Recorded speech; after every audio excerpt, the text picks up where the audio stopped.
Buenas tardes. La mejor adoración. Ese va a ser nuestro tema. ¿Cuál es la mejor adoración? Yo he notado a través de los años que cuando se habla de alabanza y adoración, normalmente se piensa en cantar. Efectivamente, cantar forma parte importante de la adoración a Dios, dentro de lo que es la alabanza y la adoración. De hecho, la Biblia enseña mucho sobre el cantar. Por ejemplo, en el Salmo 47, versículo 6, en un solo versículo dice 4 veces el imperativo, el verbo imperativo cantar. Dice así: cantad a Dios. ¿A quién debemos de cantar? A Dios. Cantad a Dios, cantad, lo repite. Cantad a nuestro Rey, cantad. Y bueno, hoy cantamos, pero bien. Hay veces que el decibelómetro que tenemos por ahí se va hasta más de 100 decibeles, y hoy fue un día de esos. Bueno, es que el Salmo 98, versículo 4 dice: cantad alegres a Jehová. Y bueno, pues estamos alegres. ¿Están contentos? A ver, denle un grito de alabanza al Señor. Bueno, yo soy sensible en mis oídos, pero el Señor no. El Señor sí los recibe. Fíjense que el apóstol Pablo instruyó a los cristianos en Éfeso sobre el cantar, en sus reuniones, cuando ellos se reunían, y les instruyó sobre la alabanza y la adoración. En Efesios 5:19, en la versión lenguaje sencillo, lo traduce así: cuando se reúnan, canten salmos. Ahí está el mandamiento, es un mandamiento, está en imperativo. Cuando se reúnan, así como ahora, ¿qué tenemos que cantar? Salmos. Canten himnos, canten canciones espirituales. Y luego añade: alaben a Dios de todo corazón. Subrayo esa frase: canten a Dios, alábenle de todo corazón. Sin embargo, y es bueno poner el otro lado de la moneda, como solemos decir, la alabanza y la adoración va más allá de solo cantar. O sea, está bien, eso es algo que el Señor pone un cántico nuevo, etcétera, etcétera. Pero la adoración, la mejor adoración va más allá de solo cantar. Por ejemplo, fíjense, hace más de 40 años había aquí en el templo que está por la de Colón, San Pío, enfrente del templo hay casas, y allí había una casa que tenían un perico, y el perico pues diario oía los cantos de la iglesia, ¿no?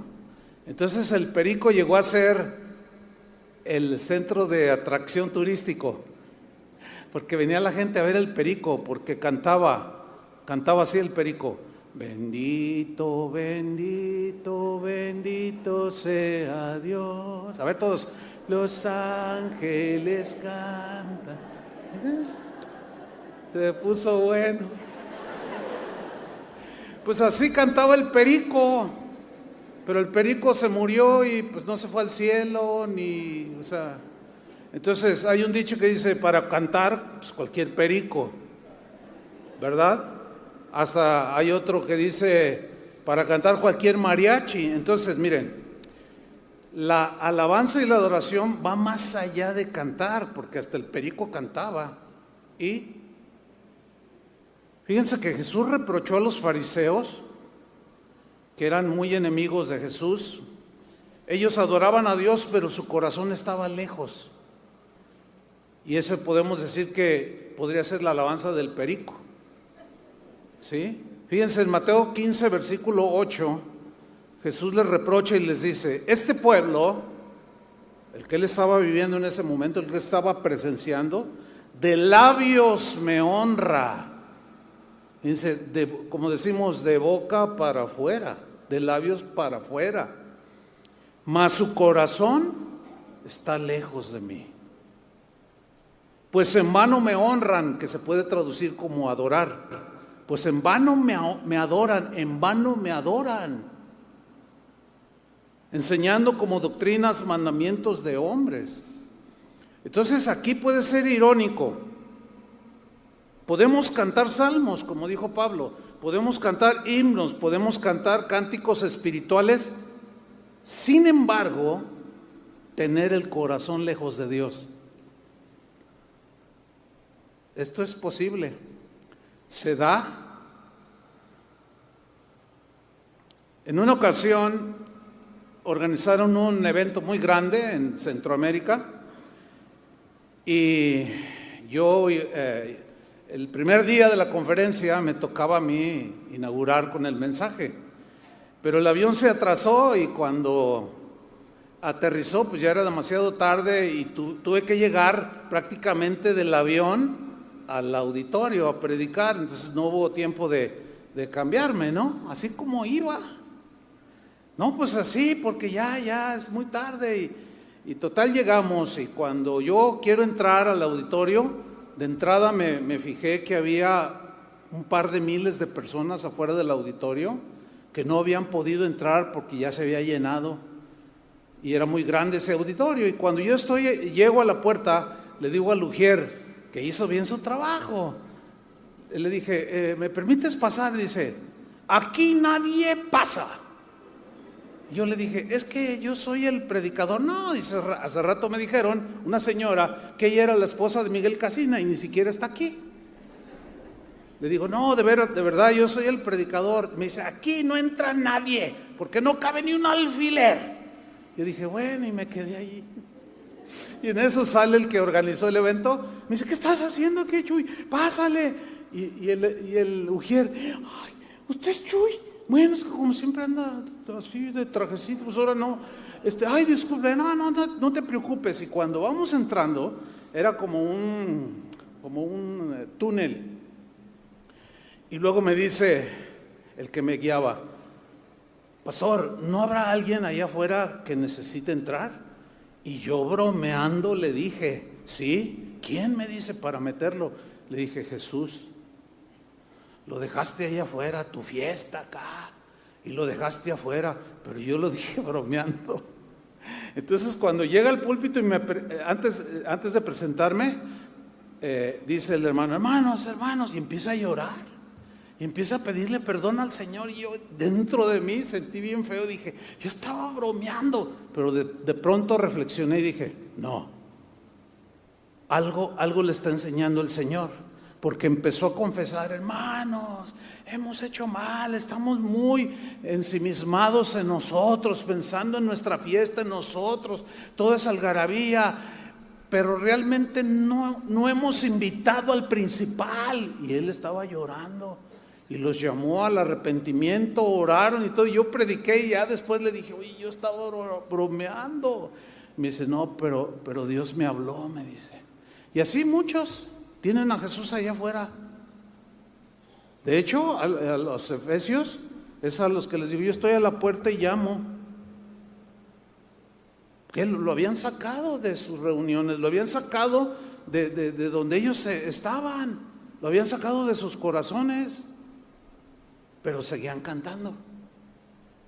Entonces, fíjate, va mucho más allá de solamente cantar, que está bien y debemos de hacerlo. Pero fíjense, los israelitas que salieron de Egipto, cuando estaban en el desierto, Moisés se tardó en bajar de la montaña. Dice que hicieron una fiesta para Jehová, pero se hicieron un becerro de oro. ¿Se acuerdan de esa historia? Y ellos cantaron y cantaron, pero Dios no recibió esos cantos. ¿Por qué? Porque sus corazones se habían desviado, habían hecho un becerro de oro y su corazón estaba lejos de Dios. Dice la escritura en Éxodo 32:17, cuando Moisés y Josué bajaron del monte, Moisés llevaba las tablas de la ley o de los 10 mandamientos, y dice, cuando Josué escuchó los gritos de la gente, le dijo a Moisés, se oyen gritos de guerra en el campamento. Pero Moisés contestó: no son cantos alegres de victoria, ni son cantos tristes de derrota, o sea, de guerra por la victoria, o cantos de victoria o cantos de guerra por la derrota. No son estos los cantos, dice Moisés en esta traducción. Son otros cantos los que escucho. O sea, eran alabanzas a Dios. Pero, ¿qué sucede? Versículo 19. En cuanto Moisés se acercó al campamento y vio al becerro, nada más grotesco, ¿verdad?, que estar danzando alrededor de un becerro de oro que fabricaron sus manos. Vio al becerro y las danzas. O sea, es una manifestación de alabanza a danzar, saltar, regocijarse, cantar.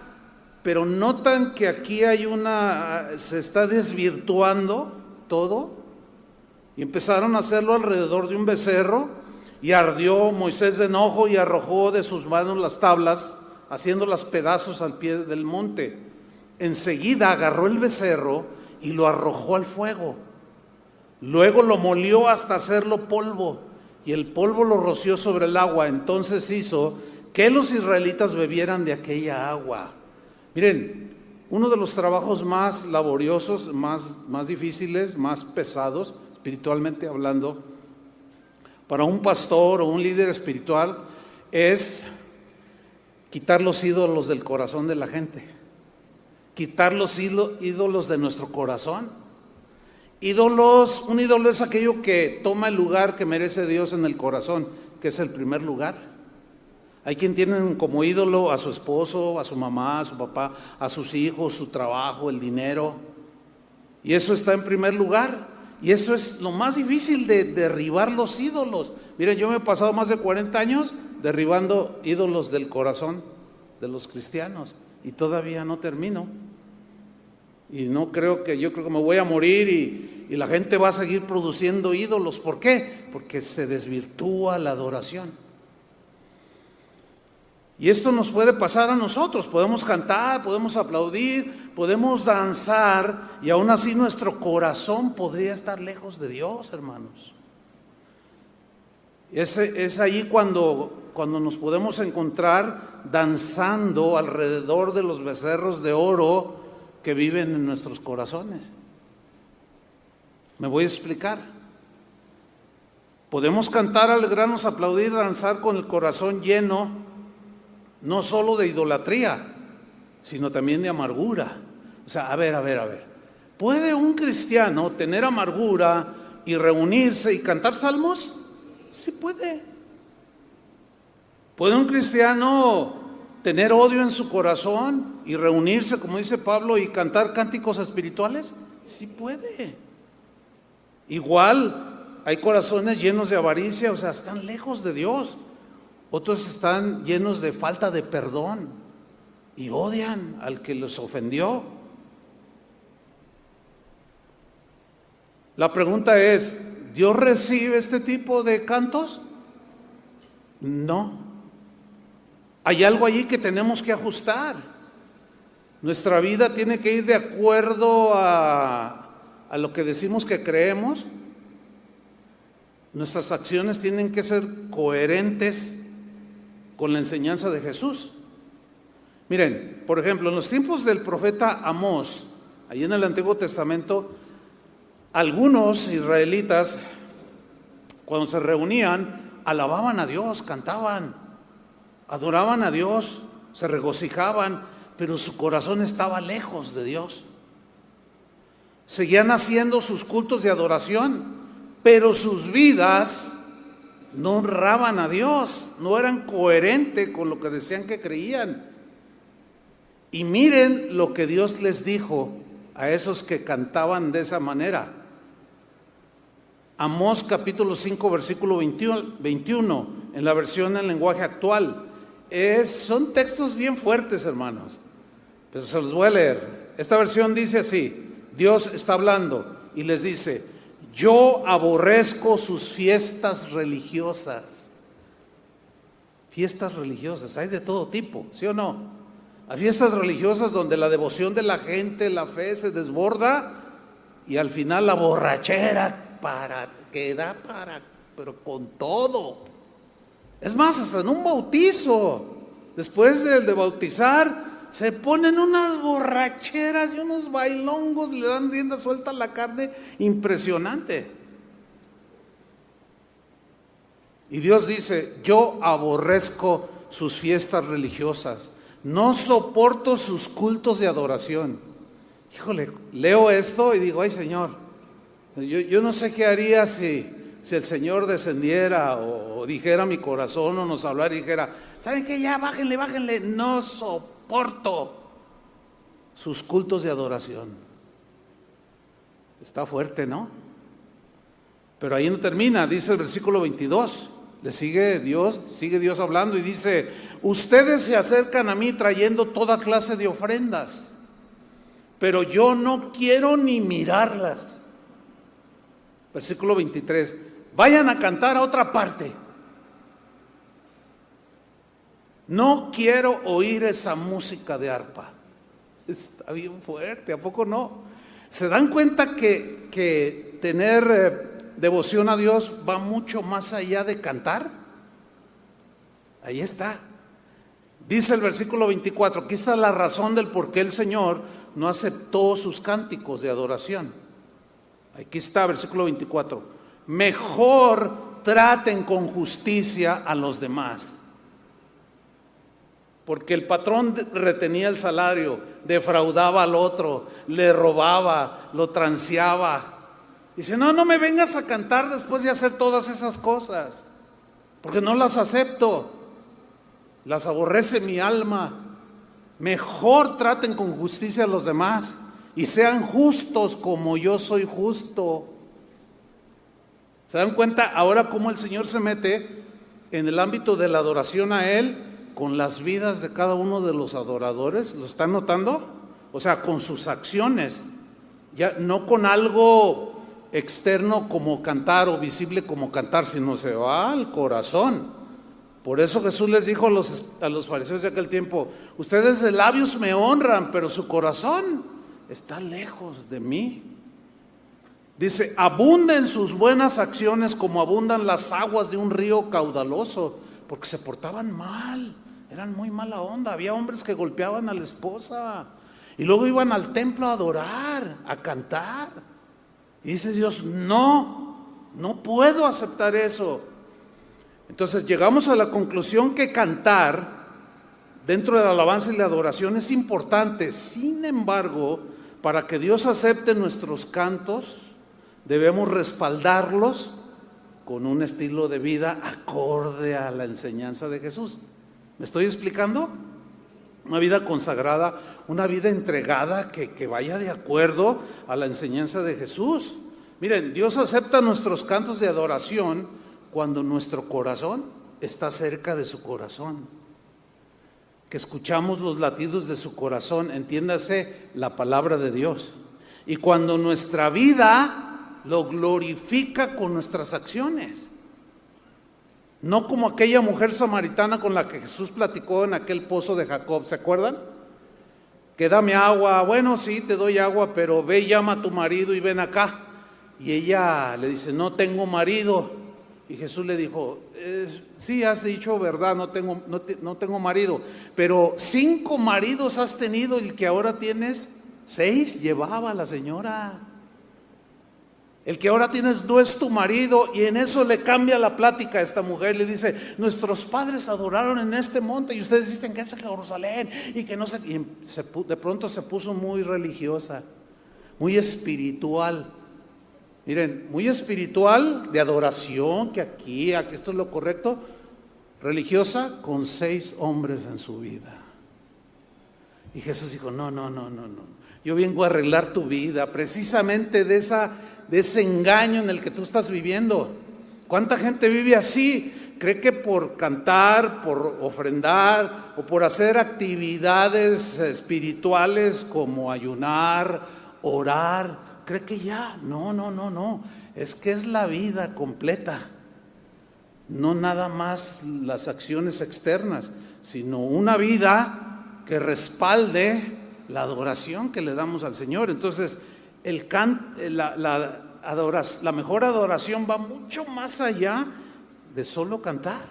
Y precisamente, hablando de una vida que vaya acorde, una vida que está junto al corazón de Dios, hay una historia muy hermosa que narra el Evangelio de Lucas, donde dice que en Lucas 7:37, que había una mujer de mala fama.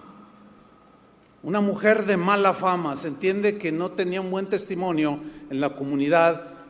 Algunos eruditos en las escrituras, a través de la historia del cristianismo, aseguran que era una prostituta. Hay una controversia, de hecho, sobre esta historia. Algunos dicen que era María, la hermana de Lázaro, otros dicen que era María Magdalena, y otros dicen que era otra María. Y no se ponen de acuerdo. Bueno, es que la Biblia a veces, en muchas ocasiones, no da datos así muy exactos, nada más te narra la historia. Pero igual, si hubiera sido María, la hermana de Lázaro, o María Magdalena, u otra María, pues ¿qué importa? Era María. Es más, ¿cuántas Marías hay aquí? A ver, levanten la mano. No, pues mire nomás, ahora sí que María José, María, y hay un montón de Marías, así es que la que haya sido, ¿de acuerdo? No voy a discutir, porque luego los que están viendo en internet, no, era María Magdalena, mire, la que sea, ¿de acuerdo? La que sea, eso es lo de menos.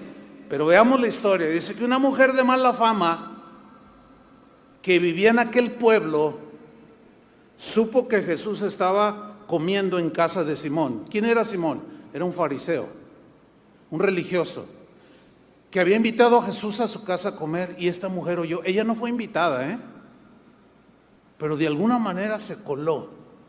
Quería conocerlo, quería estar con él. ¿Por qué? Porque de seguro escuchó la enseñanza de Jesús, que retumbó hasta el rincón más profundo de su corazón y le trajo convicción de pecado. Y de alguna manera ella percibía que estando con él, algo sucedería en su corazón e inevitablemente tendría un cambio de vida, que es a lo que vino Jesús, a darnos vida nueva, ¿no es cierto? Acorde a su enseñanza. Pues llega esa mujer, tomó esta mujer un frasco de perfume muy fino y fue a ver a Jesús. La mujer entró y se arrodilló a sus pies. Hay que tomar en cuenta que las costumbres de aquel tiempo, cuando se sentaban a comer, no son como las nuestras ahora. El día de hoy nosotros nos sentamos en una silla y está una mesa, pero en aquel tiempo no era así, no había sillas. Eran mesas más bajitas y se recostaban y estiraban los pies. Por eso dice que la mujer entró y se arrodilló a sus pies. Y estaba ahí esta mujer. Y tanto lloraba que sus lágrimas caían sobre los pies de Jesús. Después le secó los pies con sus propios cabellos, se los besó los pies y le puso el perfume que llevaba en los pies. Esta mujer lo que estaba haciendo era una acción externa de algo que estaba sucediendo en su interior. Y la única manera en que ella pudo expresarlo fue de esa manera, rindiéndose a los pies de Jesús y ofreciéndole lo que tenía, lo que podía, pero como no tenía mucho, simplemente lloraba. Y sus lágrimas caían en los pies de Jesús y ella los secaba con sus cabellos. Esa fue una expresión de adoración con una acción por lo que Jesús estaba haciendo en el corazón de ella. Noten cómo Jesús se va al corazón. Pero luego viene una reacción muy distinta a la de esta mujer. Al ver esto, Simón pensó, si de veras este hombre fuera profeta, y así como que comenzó a ver, si este Jesús fuera profeta, sabría que lo que está tocando una mujer de mala fama, que lo está tocando una mujer de mala fama. Entonces se me hace que no es el Mesías. Él la conocía. a esta mujer de mala fama. Sabía quién era y él supuso que Jesús no sabía. Pero miren lo que responde Jesús en el versículo 40. Jesús le dijo: Simón, tengo algo que decirte. Te escucho, maestro. Jesús le puso este ejemplo. Mira, 2 personas le debían a un señor. Uno le debía 500 monedas de plata y la otra solo 50. Como ninguna tenía con qué pagar, este señor les perdonó a los dos lo que le debían. ¿Qué opinas tú? ¿Cuál de los dos estará más agradecida con ese señor?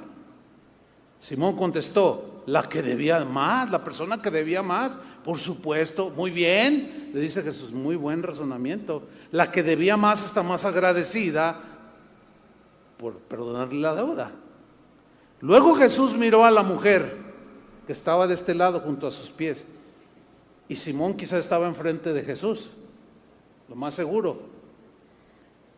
Dice que miró a la mujer y luego le dijo a Simón: ¿ves a esta mujer? Cuando entré en tu casa, tú no me diste agua para lavarme los pies. ¿Por qué le dijo esto Jesús? Hay que ver un contexto cultural aquí en este pasaje. En aquellos tiempos era costumbre, era parte de la cultura judía, que cuando alguien llegaba de visita, por haber sido invitado a una casa, el anfitrión estaba listo para lavar los pies, porque los caminos de aquellos tiempos no eran pavimentados y llegaban llenos de polvo, y era parte de la cultura. Entonces Jesús le dijo: mira, cuando llegué a tu casa, no me diste agua para lavarme los pies. Esto habla de una indiferencia total y completa. Quería conocerlo, lo invita a su casa y se porta de una manera tan mal educado. O sea, indiferente. Cuando alguien te es indiferente, no eres atento. Y Jesús le sigue diciendo: ella, en cambio, me los ha lavado con sus lágrimas y los ha secado con sus cabellos. Tú no me saludaste con un beso, que era también parte cultural. Se abrazaban, se besaban repetidamente. Dice: tú ni siquiera un beso me diste. Qué desatento eres, Simón. Ella, en cambio, desde que llegué a tu casa, no ha dejado de besarme los pies. Tú no me pusiste aceite sobre la cabeza para limpiar. Ella, en cambio, me ha perfumado los pies con el perfume caro que traía. Me ama mucho porque sabe que sus muchos pecados ya están perdonados. En cambio, al que se le perdonan pocos pecados, ama poco. Es decir, Jesús le está diciendo: tú te sientes muy santo y eso te hace indiferente hacia mí. O sea, te soy indiferente. Ahora yo les pregunto a ustedes, la Reina Valera traduce: el que ama, el que se le perdonan muchos pecados, ama mucho. Yo les pregunto, ¿cuántos pecados te han sido perdonados? Díganlo. Muchos, ¿verdad?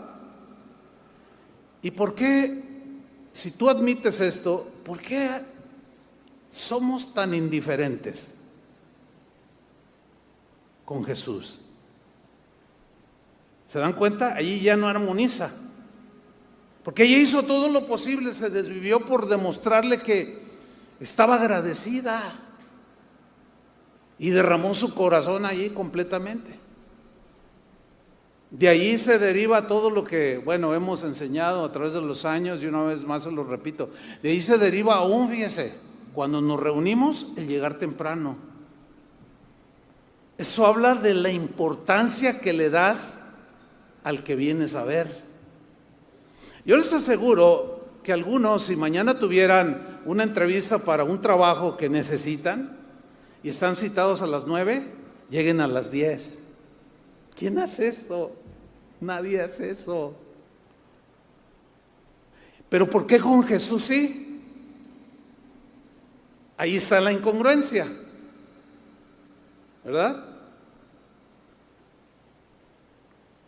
Y le dice en el versículo 48, después Jesús le dijo a la mujer, tus pecados están perdonados. No hay nada más tremendo en la vida de una persona que sus pecados sean perdonados. El hecho de haber sido perdonados nuestros pecados debe producir en nosotros un agradecimiento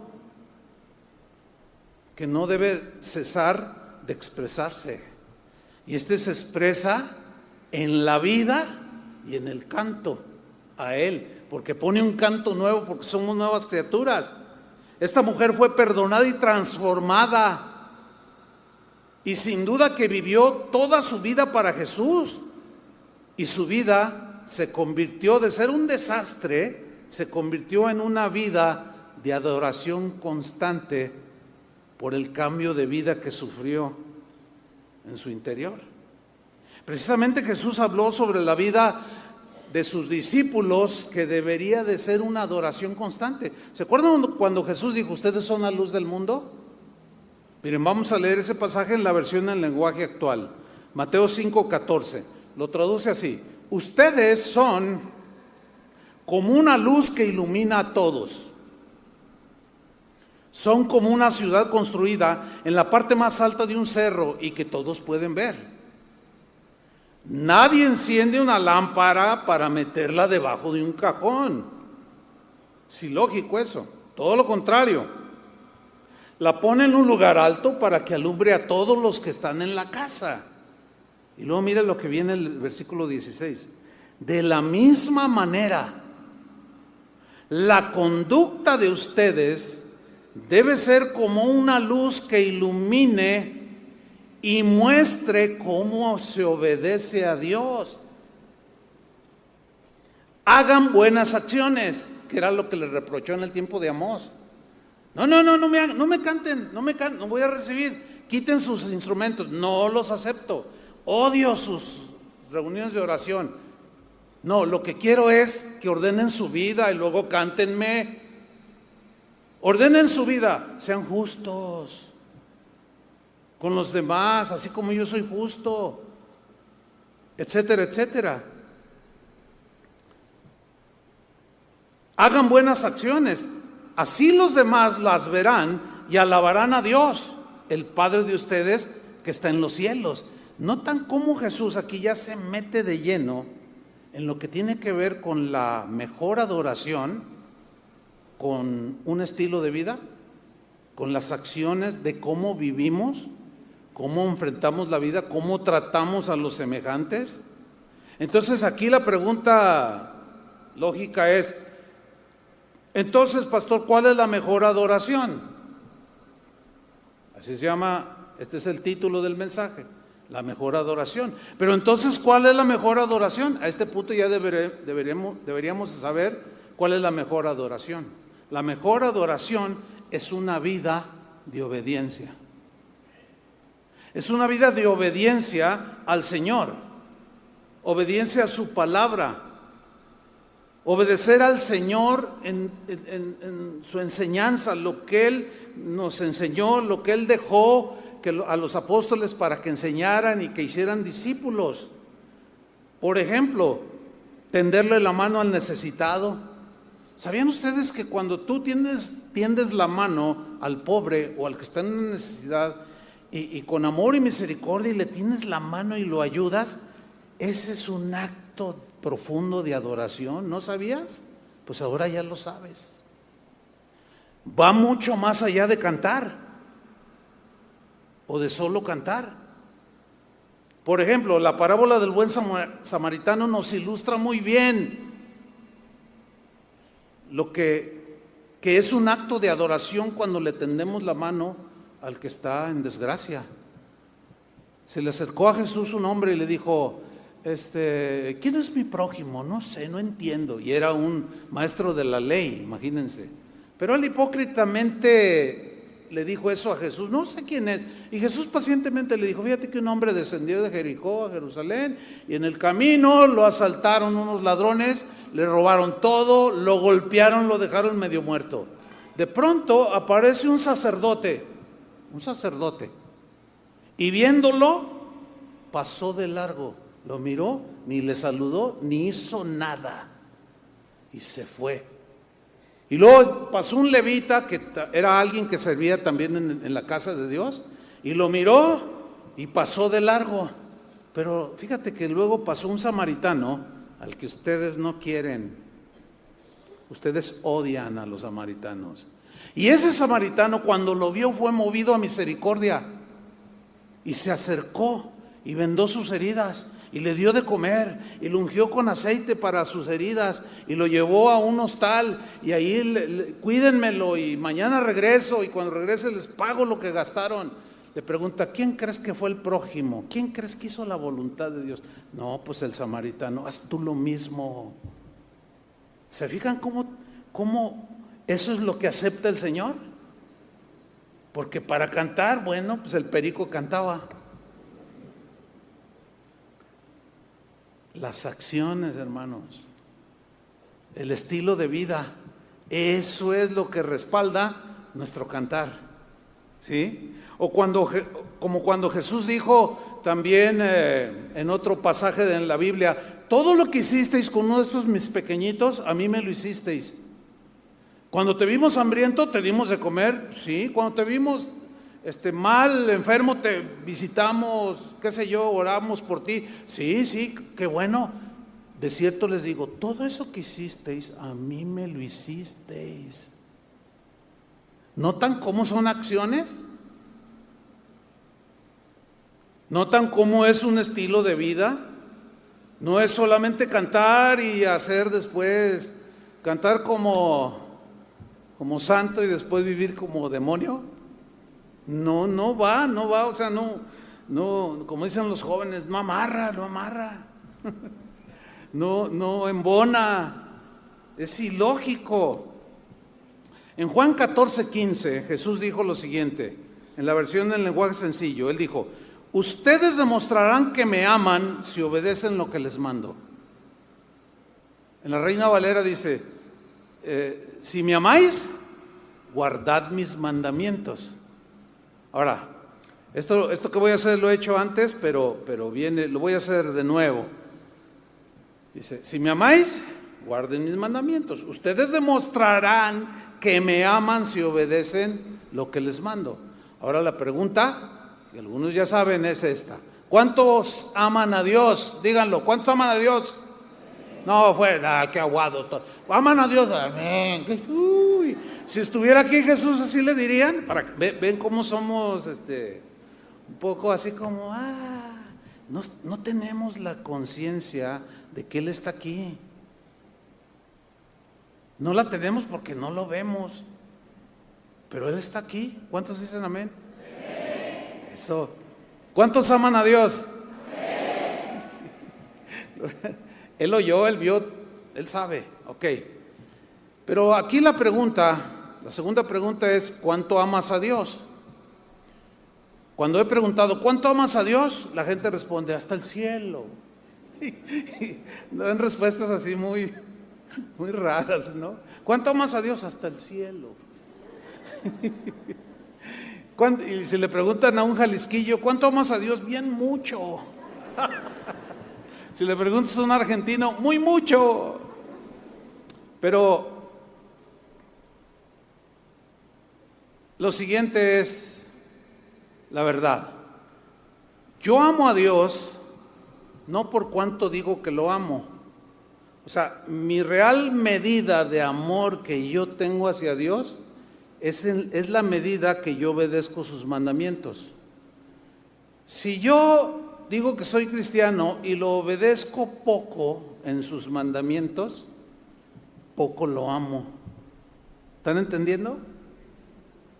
Si yo obedezco mucho, en buena medida sus mandamientos, estoy demostrándole que le amo. ¿Por qué? Por la obediencia. Y la obediencia es el meollo de la adoración, hermanos. Es el punto central, de ahí parte. ¿Sí? Porque como dice esta versión, ustedes demostrarán que me aman si obedecen lo que les mando. Ahora, entre otras cosas, ¿qué nos mandó el Señor? Por ejemplo, un ejemplo de lo que nos mandó en su enseñanza. Se le acercan los discípulos: Señor, enséñanos a orar, así como Juan el Bautista enseña a orar a sus discípulos. Sí, vengan, vengan. Y los junta y les dice: miren, cuando ustedes oren, digan: Padre nuestro que estás en los cielos, santificado sea tu nombre. Bueno, ya todos conocemos esa oración, pero en Marcos 11:25 hay una parte en esa oración que dice: y cuando estéis orando, perdonad. Hace rato oramos, pero ¿cuántos están amargados? Yo les aseguro que un buen, pero cantaron. Y si hoy predicáramos un mensaje de perdón, ¿obedecerían? Pues no todos. Bien por los que obedecen, pero esa es su doctrina. Cuando estén orando, perdonad. Si tenéis algo contra alguno, para que también vuestro Padre que está en los cielos os perdone a vosotros vuestras ofensas.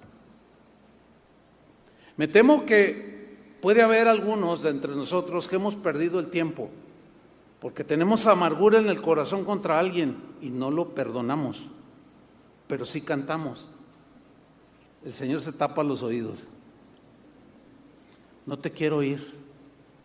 No, Señor, pero no, cállate, a cantar a otro lado, como les dijo a los israelitas en Amós. Es que tú no sabes lo que me hizo, Señor. No sabe. Por supuesto que el Señor no sabe. ¿Verdad que no sabe? No, Él no sabe. Por eso es que tú sigues de amargado. ¿Se dan cuenta? Entonces dice: no, espérame. Ya no me cantes. Primero quiero que perdones. Así como yo te perdoné. Y si tú no lo perdonas, yo tampoco te perdono. Eso es lo que dice. Ahora yo les hago una pregunta. ¿Ustedes creen que haya cristianos que vayan a las iglesias o que estén ahorita en las iglesias cantando y que tengan falta de perdón en su corazón? ¿Verdad que sí? Pregunta: ¿Dios recibe los cantos de esa persona? No. Entonces, ¿qué tenemos que hacer? Lo mismo que Jesús hizo con la samaritana. Le sacó a la luz su mala vida, se la arregló y después: ya ven y adórame. Y no tiene que ser ni aquí ni acá, es acá. Porque ustedes de labios me honran, pero su corazón está lejos de mí. Me recuerda esto del perdón a un discípulo llamado Esteban, que por cierto fue el primer mártir en la iglesia cristiana. Por estar predicando, de pronto pues no recibieron la predicación, agarraron piedras. Dice en Hechos 7:59, mientras le tiraban piedras, Esteban oraba así. Fíjense cómo su vida en un momento difícil, estaba a punto de morir. Fíjense, su vida, su reacción fue acorde a la enseñanza de Jesús. Y esa fue la mejor adoración que él le brindó al Señor. Mientras le tiraban piedras, Esteban oraba así: Señor Jesús, recíbeme en el cielo, o recibe mi espíritu, como dice la Reina Valera. Versículo 60. Luego cayó de rodillas y gritó con todas sus fuerzas: Señor, no los castigues por este pecado que cometen conmigo. Y con estas palabras, con esas palabras de perdón en sus labios, murió. ¡Wow! Ese fue el acto de adoración más profundo que rindió este hombre llamado Esteban. En el momento más trágico de su vida, donde la estaba perdiendo, estaba perdonando. ¿Se acuerdan de Jesús en la cruz? Padre, perdónalos, no saben lo que hacen. Perdónalos, no les tomes en cuenta este pecado. Y nosotros ahí estamos, pero cantamos como el perico. ¿Se dan cuenta? ¿Qué es lo que quiere entonces el Señor? ¿Que le cantemos o nuestro corazón? Claro, nuestro corazón, que no esté lejos de Él. Y nuestro corazón se acerca al corazón de Dios cuando le obedecemos. El desobediente se aleja del corazón de Dios. Y aunque cante y cante bien, Dios no lo recibe. Yo estoy convencido que hay muchas reuniones donde Dios se tapa los oídos, porque los cristianos se volvieron como si no fueran cristianos, viven. Y eso no lo acepta el Señor. Y así murió Esteban. Entonces vemos que perdonar es uno de los actos de adoración a Dios más profundos que un cristiano puede ofrecerle a Dios. ¿Por qué? Porque estás haciendo lo que Jesús hizo en la cruz cuando Él se ofreció en sacrificio al Padre por nosotros. Cuando controlas tus impulsos, controlamos nuestros impulsos pecaminosos como la venganza, la envidia, los celos, la avaricia, nos estamos negando a nosotros mismos. Cuando el mundo te quiere atraer y tus amigos del mundo o tus conocidos, compañeros de trabajo te invitan al pecado y tú estás ahí en la tentación, pero te paras firme y dices, no, yo no voy. Y se burlan de ti, pero tú aguantas. Y dices, no, es que yo ya soy de Jesús, yo soy de Cristo. Mira, al negarte en ese momento, al no participar ya en las obras de las tinieblas, esa acción que acabas de hacer de negarte es un acto de adoración que va mucho más allá del cantar. El cantar que acepta a Dios es después de las acciones que tomamos o que hacemos y que Dios las recibe. Es exactamente lo que Pablo dijo en Romanos 12, versículo 1, en la versión al día, dice: por tanto, hermanos, noten que le habla a los cristianos, tomando en cuenta la misericordia de Dios, os ruego que cada uno de vosotros, y noten cómo esta versión lo relaciona con la adoración, cada uno de vosotros en particular, en adoración espiritual, ofrezca su cuerpo como sacrificio vivo, santo y agradable a Dios. No se amolden al mundo actual. O sea, se refiere, no se identifiquen, no caigan en el molde y en el estilo de vida de la gente que no conoce a Dios. Ustedes ya no pertenecen a este mundo. Ustedes ya pertenecen al reino de Dios. Y su estilo de vida tiene que ser distinto. El que maldecía, ya no maldiga. El que robaba, ya no robe. Se traduce en un estilo de vida diferente, que en realidad es una vida de adoración continua, que parte de la obediencia a la palabra de Dios. Entonces, cuando dice aquí, no se amolden al mundo actual, sino sed transformados mediante la renovación de vuestra mente. O sea, los pensamientos que antes nos gobernaban tienen que ser desechados, y ahora los pensamientos de Dios nos deben de gobernar a nosotros. Así, dice, podréis comprobar cuál es la voluntad de Dios, que es buena, agradable y perfecta. Pero otra de las maneras en que nosotros ofrecemos la mejor adoración es cuando reaccionamos con humildad de corazón, reconociendo la soberanía de Dios, que Él tiene todo en control, que no sucede nada que Él no permita, y cuando permite cosas, Él tiene propósitos, pero no dejan de ser situaciones difíciles. Pero aquí está el punto: cuando reaccionamos con humildad delante de Dios, cuando la adversidad nos alcanza, cuando la aflicción nos llega, que tarde o temprano llega, a unos más pronto que a otros se les repite, otros descansan un tiempo y al rato otra vez. Pero ateos y a cristianos, todos tenemos momentos tristes, ¿sí o no? Y muchas veces trágicos. No hay distinción, pero la reacción es el meollo de la mejor adoración. Vamos a ver un ejemplo que es clásico, que es un ejemplo extremo, pero esa es la vida de Job. Es extremo porque pocos como Job, pero está ahí en la Biblia para que sepamos hasta dónde puede un creyente que ama a Dios ser un verdadero adorador. Aún en la situación más extrema, que difícilmente nosotros llegaríamos a vivirla así, pero aquí está en la Biblia. Pues vamos a verla rápidamente, vamos a leerla. Resulta que Job pierde a sus hijos, sus bienes materiales, pero vamos a ver cómo reaccionó. Dice Job 1:13: llegó el día en que los hijos y las hijas de Job celebraban un banquete en casa de su hermano mayor. Entonces un mensajero llegó y le dijo a Job: mientras los bueyes araban y los asnos pastaban por allí cerca, nos atacaron los sabeos y se los llevaron. O sea, el ganado, a los criados los mataron a filo de espada. Solo yo pude escapar y ahora vengo a contártelo. Y dice el 16: no había terminado de hablar este mensajero cuando llegó otro y le dijo: Job, del cielo cayó un rayo que calcinó a las ovejas y a los criados. Solo yo pude escapar para venir a contártelo.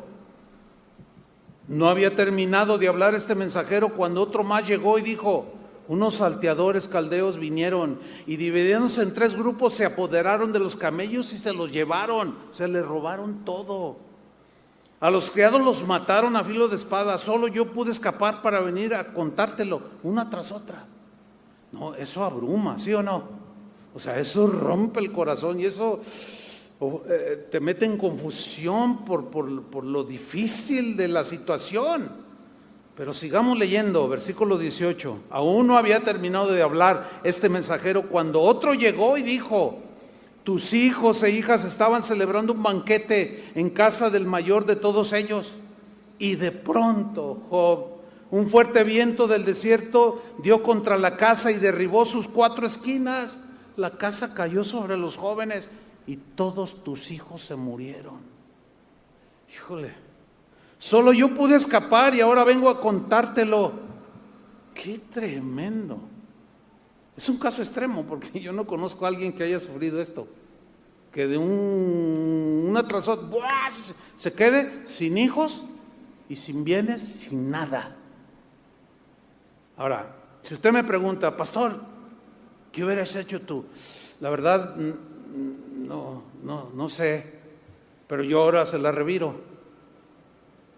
¿Qué haría usted? Bueno, sin duda, por menos a esto, yo he visto a muchos renegar de Dios. He visto a algunos abandonar a Dios por mucho menos que esto, De hecho, leí la historia de uno de los ateos más famosos en la actualidad.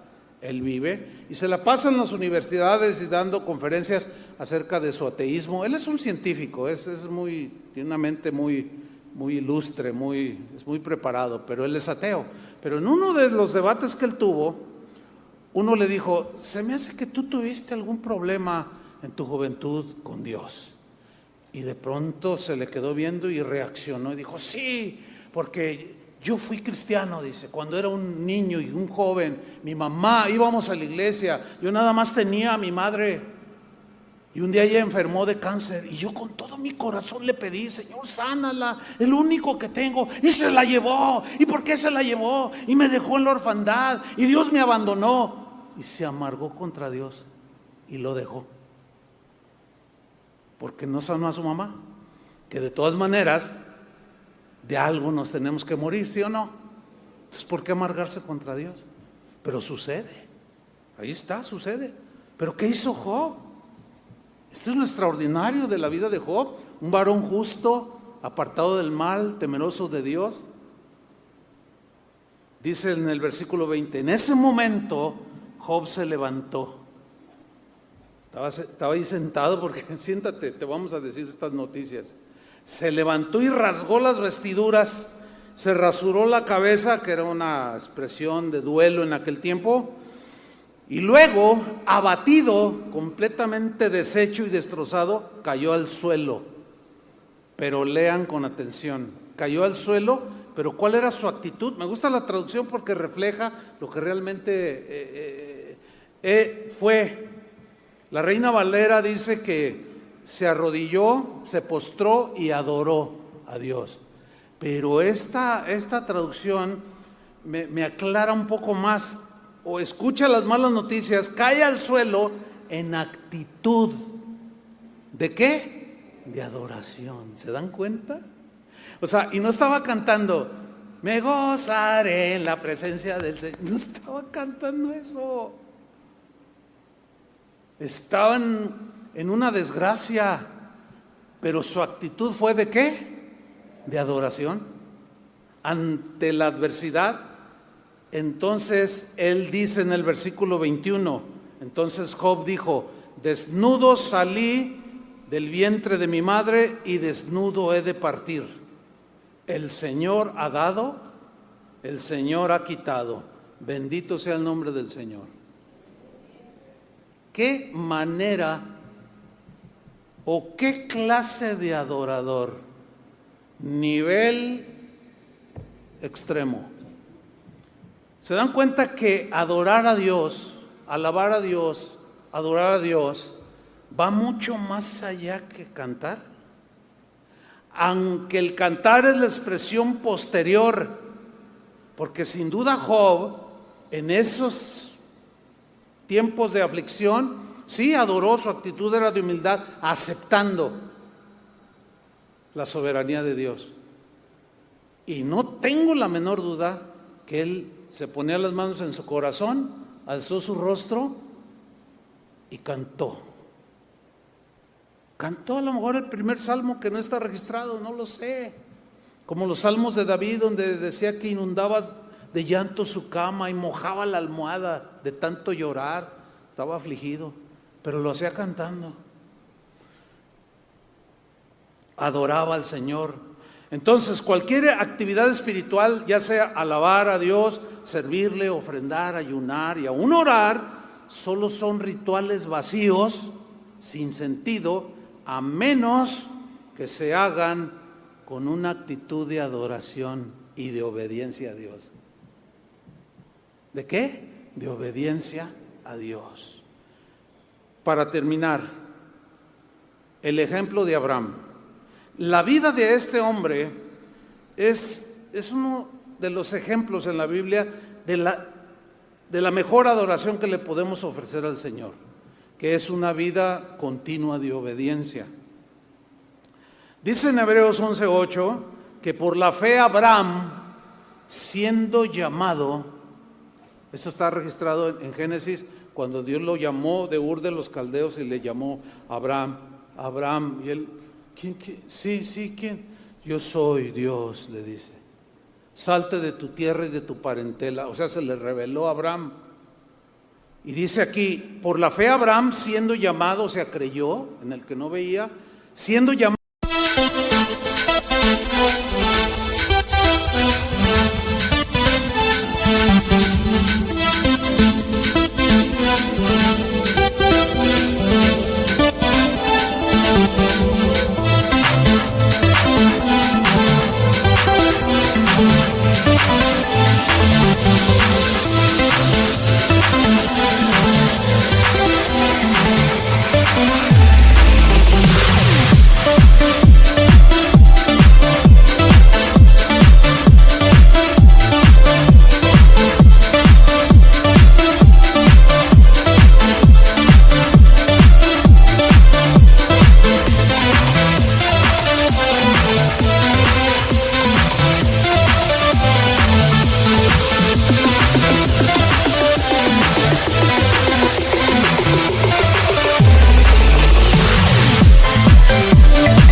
¿Qué hizo? Díganlo fuerte. Obedeció. Ahí está el secreto, entre comillas o entre paréntesis, de la vida de adoración de mucha gente en la Biblia, que es de donde nosotros debemos de aprender, que nuestra vida debe ser una adoración constante. Por la fe Abraham, siendo llamado, obedeció para salir al lugar que había de recibir como herencia, y salió sin saber a dónde iba. Cada paso que daba, el Espíritu de Dios lo guiaba. Dios lo dirigía porque había obedecido. Cada paso que él daba era en obediencia y estaba adorando a Dios. Después él hizo un altar sacrificó un animal inocente que tipificaba a Jesús, ya lo sabemos, y Dios recibía esa adoración, porque hablaba del Cordero de Dios que el Padre enviaría por nosotros, inocente. Y sale sin saber a dónde iba, y Dios le da una promesa y le dice: mira, Abraham, yo te voy a bendecir, te voy a multiplicar, te voy a dar una grande descendencia. Y dice la Biblia que Abraham creyó a Dios y le fue contado por justicia. Pero de pronto veía su realidad y decía: pero soy un hombre anciano, 75 años tenía, y mi esposa igual, y además es estéril. Y Dios le dijo: te daré un hijo. Y Abraham le creyó. Corrieron larguísimos 25 años, pero Dios cumplió su promesa y les nace el bebé. Y cuentan que andando allí por Plaza Galerías iba Abraham y Sara con el niño y le decían: ay, qué bonito está su nieto. Y Sara decía: no, no es mi nieto, es mi hijo. Ay, qué raro está esto. Son historias urbanas, ¿no? Ya ve que se dan. Y reciben al hijo que tanto habían esperado. Yo no sé cuántos de ustedes esperaban su primer hijo. Pues es un acontecimiento inigualable. Pero ellos, casi siendo de 100 años, reciben al hijo y empieza a crecer el niño. Y jugueteaba como cualquier niño y se trepaba a los árboles, y Abraham lo miraba, y Sarita nomás: ay, ese es mi hijo, Dios me lo hizo ver en vida. Pero un día, dice en Génesis 22, probó Dios a Abraham. Le dijo: Abraham, Abraham. Y él dijo: heme aquí. Pero así presto, rápido. No fue con el pastor, le dijo: oye, ayúdame a orar. Y hay una cadena de oración para ver si es la voluntad de... No, así respondió. Porque la obediencia es así. Le dijo: heme aquí, Señor. Dice: toma ahora a tu hijo, a Isaac, a tu único, a quien amas, y llévalo al monte que yo te diré, y me lo ofreces en sacrificio. ¿Te imaginas? Al que tanto amas, lo que más amas en este mundo, ahora ofrécemelo en sacrificio.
Y Abraham, obediente, fíjese, accionar.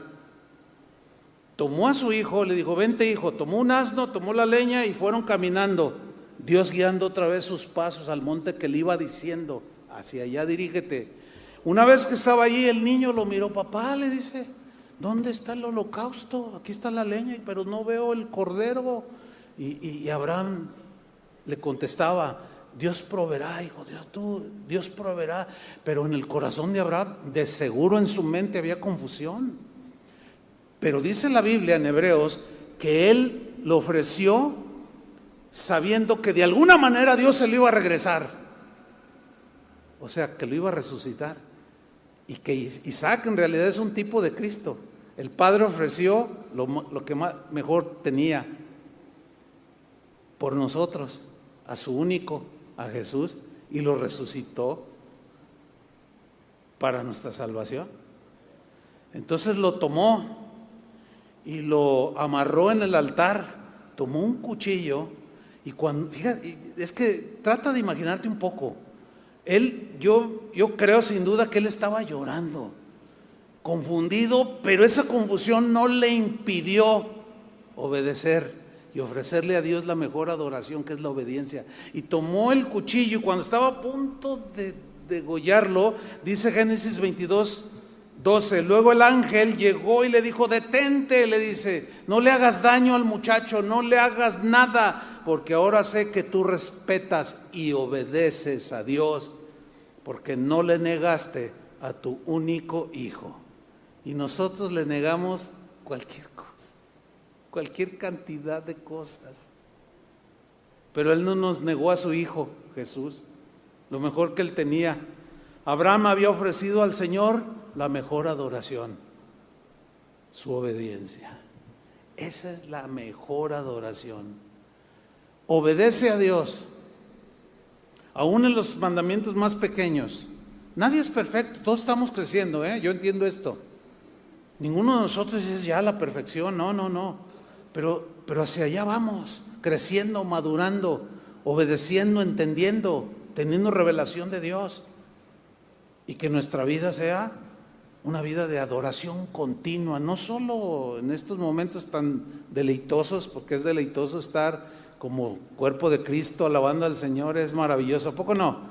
Les gusta, ¿verdad? Es algo maravilloso porque expresamos. Bueno, ahora hay que coordinar nuestra vida, irla perfeccionando y coordinarla más con lo que cantamos, con lo que vivimos. ¿Cuántos dicen amén?